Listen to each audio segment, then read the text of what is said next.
43.000 víctimas en tierra palestina. 10.000 personas sepultadas bajo los escombros, en su mayoría niños y niñas. Más de 105.000 heridos, la mayoría niños y niñas con gravísimas amputaciones. Estas cifras también hay que volver a recordarlas hoy.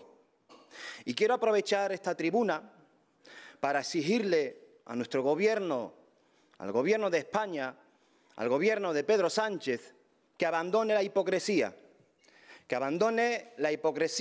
de reconocer, por un lado, el Estado palestino y, por otro lado, permitir que los puertos de nuestro país sirvan como ruta para el armamento que llega a Israel para que se siga cometiendo el genocidio en Palestina. Quiero aprovechar esta tribuna para exigirle al Gobierno de nuestro país, al Gobierno de Pedro Sánchez, la ruptura inmediata de relaciones diplomáticas, comerciales, culturales, deportivas con el Estado genocida de Israel. Dicho esto, hoy afrontamos un nuevo debate presupuestario, o mejor dicho, afrontamos un nuevo episodio de un viejo debate presupuestario.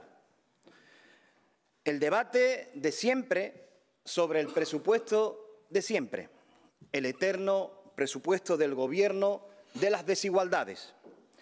El Gobierno que durante más de 20 años ha consolidado a través de su política presupuestaria una ciudad partida en dos, una ciudad absolutamente fragmentada. Seguimos exactamente en las mismas y en el 2025 no cambiará nada, igual que no cambió absolutamente nada durante el 2024. Corrijo, durante el 2024 sí que cambió algo. La situación económica de los miembros del Gobierno y de quienes le prestan su apoyo desde la mesa de la Asamblea. Porque, ¿qué ha cambiado para la gente? Yo le respondo, nada. ¿Qué ha mejorado para quienes sufren la política del Partido Popular? Yo les contesto, nada. Sin embargo, gracias a la subida salarial del 46% pactada a comienzo de esta legislatura, la cuenta corriente del Gobierno y sus socios sí que ha mejorado. De hecho, este año mejora todavía más, ya que vuelven a subirse el sueldo. Enhorabuena. Sí, enhorabuena. Desde aquí les doy la enhorabuena a los ganadores. Le doy la enhorabuena a quienes llevan un año ganando a costa del sufrimiento de las y los ceutíes. Le doy la enhorabuena a los señores y a las señoras del Partido Popular. Le doy la enhorabuena a los señores y señoras del Partido Socialista. Le doy la enhorabuena a los señores y señoras del MDC.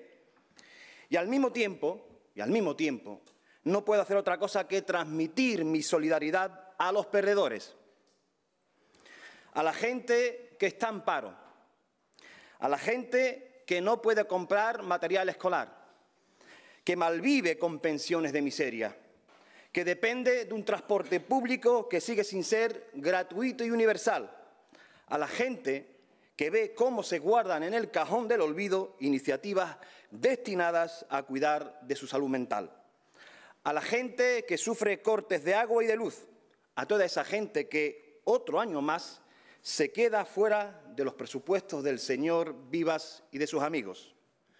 En definitiva, le transmito mi solidaridad al pueblo de Ceuta, a mi pueblo.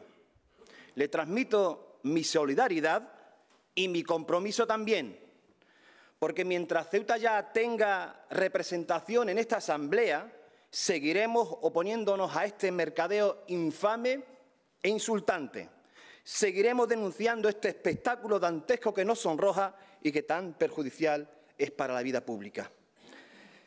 Señoras y señores del Gobierno, permítanme que se lo diga, a veces uno llega a pensar que ustedes incluso disfrutan con el sufrimiento de la mitad de la población, que disfrutan observando cómo la desesperanza cunde en sectores cada vez más amplios de esa juventud ceutí a la que se le invita cada día a irse de su ciudad, al igual que ocurría en aquella famosa escena de Cinema Paradiso en la que se le decía a su protagonista: márchate, esta tierra está maldita.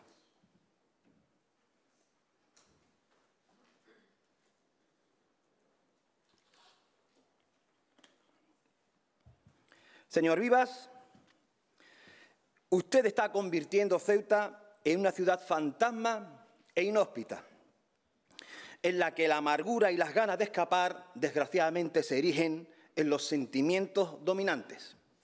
Eso sí, lo hace con muchas sonrisas, lo hace con muchos saludos, lo hace con muchas palabras bonitas. Pero el veneno, aunque se administre en un pastel, también mata, también mata. Y su política, señor Vivas, la política que lleva implementando más de 2 décadas, es puro veneno. Veneno administrado con dulzura y calidez, pero veneno al fin y al cabo. ¿Usted piensa que contentando a la mitad de la población más uno, es decir, a esa población acomodada, esta ciudad puede prosperar? Pero ya le digo yo, eso no ha sucedido en ningún lugar del mundo, en ningún momento de la historia, porque permítanme recordarle que la desigualdad es un poderoso factor de desintegración que termina por destruir cualquier sociedad, cualquier sociedad. Usted conoce perfectamente la lamentable situación en la que se encuentran decenas de miles de ceutíes, pero no le importa lo más mínimo. Y por eso siguen trayendo año tras año unos presupuestos que son un insulto para quienes creemos en la solidaridad como factor de cohesión social y en la igualdad como base de la vida común.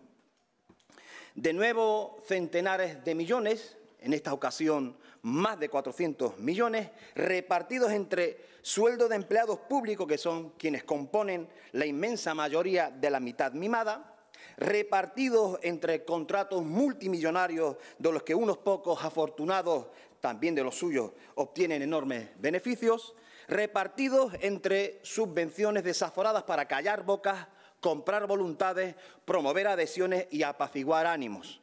En definitiva, para que nada se mueva, para que todo siga igual.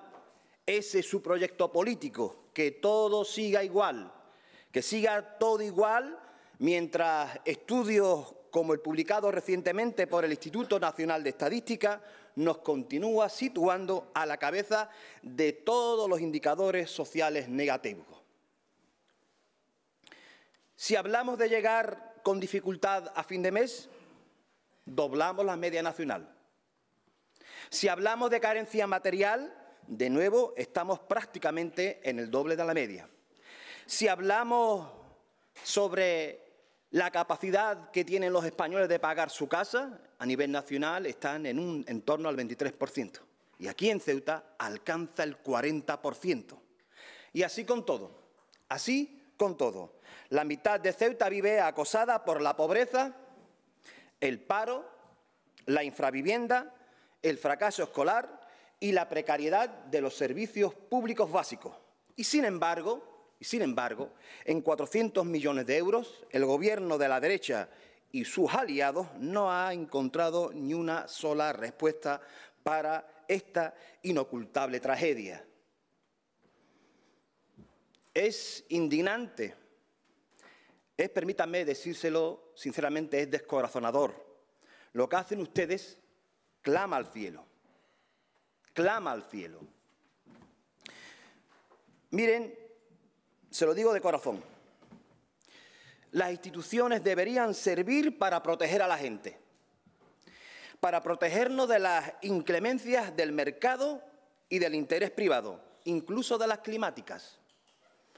Porque es eso lo que nos tendría que haber enseñado lo que ha ocurrido en Valencia, Málaga y otros lugares. Que las instituciones públicas deben tener el objetivo de cuidarnos, de otorgarnos certidumbre y seguridad ante la inestabilidad de una vida atravesada por múltiples elementos impredecibles que pueden ser muy dañinos para nuestros cuerpos. Lo único que tiene la gente sencilla para plantar cara a la aberrante ley de la ley del más fuerte son las instituciones democráticas y los instrumentos que emanan de ellas. Eso es lo único que tiene la gente sencilla para plantar cara. Y, por ejemplo, instrumentos como el presupuesto sirve para eso. La política presupuestaria debería ser y debería estar, mejor dicho, siempre al servicio de este fin. Pero ustedes no opinan así. Ustedes son unos enemigos fanáticos e incansables de la igualdad social. Estos presupuestos, lejos de proteger a la gente que lo necesita, insisten en todo lo contrario. Afianzan la injusticia, la discriminación, el sálvese quien pueda, perdiendo así su propia naturaleza, traicionando aquello para lo que debieron ser concebidos.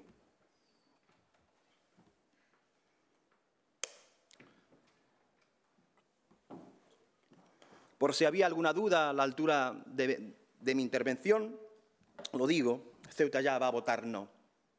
Ceuta ya va a votar no a estos presupuestos. Ceuta ya va a votar no a los presupuestos de la infamia y la desigualdad. Y por aquello de que una imagen vale más que 1000 palabras, lo vamos a justificar mediante 3 imágenes que ilustran a la perfección lo que queremos hoy expresar.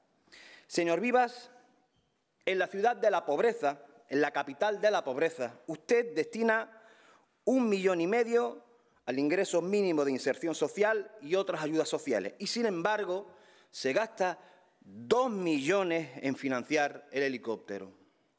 Señor Vivas, en la ciudad de la infravivienda, estamos por el doble de la media nacional, en la ciudad de la infravivienda, usted destina 1,7 millones a ayudas al alquiler, mientras se gasta 2,3 millones en publicidad institucional. En la ciudad del fracaso escolar, usted destina 3,2 millones a ayudas al estudio y 5,2 millones a sueldos políticos, sin contar el 1 millón de euros procedente también de los sueldos de los gerentes de las distintas empresas municipales y organismos autónomos. Creo que no hace falta decir más para explicar unas prioridades que desde luego están en las antípodas de las nuestras. Nuestra prioridad, señoras y señores del Gobierno, es la gente. Esa es nuestra prioridad. La gente humilde que padece las consecuencias de una política sectaria, injusta y elitista. Nuestra prioridad es, por ejemplo, que exista un centro TEA, tal y como propusimos. Que se aplique un complemento a las pensiones de miseria, tal y como propusimos. Que todos los niños y niñas dispongan de su material de manera gratuita el día 1 de septiembre sobre sus pupitres, tal y como propusimos. Avanzar hacia la gratuidad del servicio de autobús, tal y como propusimos. Que se ponga en marcha de manera urgente un plan de choque contra la pobreza infantil, tal y como propusimos.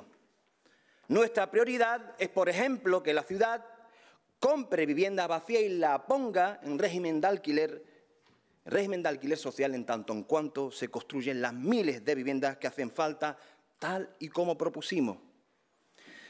Estas son nuestras prioridades, pero no aparecen en este documento y por eso votamos que no. Vamos a votar no a los presupuestos de los vendedores de crecepelo. Porque, mire, señora consejera, usted hoy nos ha vuelto a decir que todo va a viento en popa, que el futuro es prometedor, que el horizonte se antoja magnífico y apasionante. Sin embargo, su propia memoria no dice eso. Bueno, mejor dicho, dice eso, pero también dice lo contrario en una incontinencia verbal cifrada que parece redactada tanto por Jekyll como por Mr. Hyde.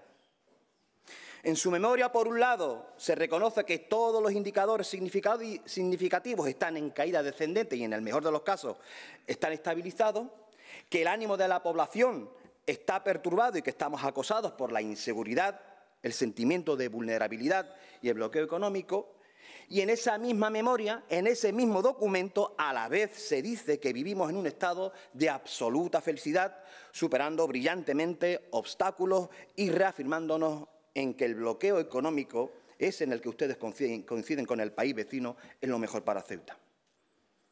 Siendo justo, hay que señalar que este doble discurso estrafalario y contradictorio no es fruto de la estupidez. No, ustedes no son para nada estúpidos. Se trata de una estrategia impúdica que busca utilizar los graves problemas de Ceuta para pedir dinero a Madrid. Un dinero que, evidentemente, cuando llega es repartido entre colegas como si de un botín se tratara. Somos todos para pedir, pero son solo unos pocos cuando llega la hora de distribuir. ¿Verdad, señores del Gobierno? Señor Vivas, sin principios es muy difícil dirigir la política de una comunidad. Y es lo que está sucediendo. Estos presupuestos son la demostración palpable de cómo hacer de la política una actividad ruin en la que no existe el menor atisbo de interés general ni de bien común. Dicho de un modo vulgar, para que me entiendan mis vecinos, usted, señor Vivas, se ríe sin pudor de los ciudadanos. Y el ejemplo más cruel es el de la vivienda, un área en la que la mofa es especialmente sangrante. Lleva usted más de 20 años sin construir una vivienda, pero actuando como aquellos dueños de taberna antigua que colgaban un cartel en el que se podía leer «Hoy no se fía, mañana sí». Obviamente ese día nunca llegaba. Pues lo mismo con la vivienda. Cada año el Partido Popular nos dice «este año no, pero el año que viene sí». Miren, el año pasado dije desde esta misma tribuna que a estas alturas del 2024 no habría ni un solo ladrillo colocado, porque digan lo que digan ahora ustedes dijeron en aquel entonces que este año se iba a construir vivienda. Por supuesto que lo dijeron. Digan lo que digan ustedes y sus socios. Lo dijeron y desde Ceuta ya dijimos que era un engaño, dijimos que era un fake. Y no hemos mentido. Y no hemos mentido. Lo que dije aquí se ha revelado como absolutamente cierto. Y hoy adelanto que volverá a suceder lo mismo. Este año, con la intención de vestir mejor al muñeco, ustedes se han molestado en, atención, redactar 2 folios. 2 folios. Pues bien, lo digo con absoluto convencimiento, no se cumplirá absolutamente nada. En 2025 no se colocará un solo ladrillo de vivienda pública. Y ya saben, este año no, el año que viene sí. Señor Vivas, al contrario de lo que piensa usted, el silencio ciudadano ante sus tropelías no es un síntoma de apoyo, sino de resignación y abatimiento. Les recomiendo, señoras y señores del Gobierno, que presten atención a los síntomas sociales. Usted, señor Vivas, ya no engaña a nadie, pero lo verdaderamente grave es que por su culpa, ya ha calado en exceso ese sentimiento de que Ceuta no tiene arreglo. Y esto es peligrosísimo para el futuro de nuestra ciudad. Su Ceuta maravillosa, verde y azul, con un futuro esplendoroso, pujante, turística, creadora de empleo y referencia mundial e interplanetaria del mundo digital, es tan solo una monumental patraña que repiten hasta la extenuación sus consejeros y reproducida una y otra vez por sus terminales mediáticas. Ustedes venden humo, venden ilusiones, venden titulares y propaganda y olvidan la realidad. Olvidan la realidad de la gente, la cruda realidad que se ensaña con las vidas y los cuerpos de los hijos y las hijas de la periferia que no existen para ustedes. Esa es la cruda realidad. La Ceuta que languidece, la que perdió la ilusión, la que está en paro salvo que tenga algún enchufe, la que se hacina en infravivienda, la que sufre corte de luz un día sí y otro también, la que vive con 500 euros al mes cuando tiene suerte, la que no puede estudiar porque no le alcanza el sueldo para comprar el material. Esa Ceuta no aparece en su discurso, ni tampoco en estos presupuestos. Nosotros y nosotras, en cambio, vamos a seguir del lado de esa Ceuta, del lado de esa gente, luchando por una ciudad de todos y de todas. Por una ciudad en la que, frente al mercadeo y la compra de voluntades más obscena, la política sea de una vez por todas un arte noble y un instrumento que proteja y empodere a la gente sencilla. Por una ciudad en la que los presupuestos públicos sean lo que siempre debieron ser, una herramienta al servicio de la solidaridad y la justicia y no de los intereses económicos de unos pocos privilegiados. Muchísimas gracias, presidente.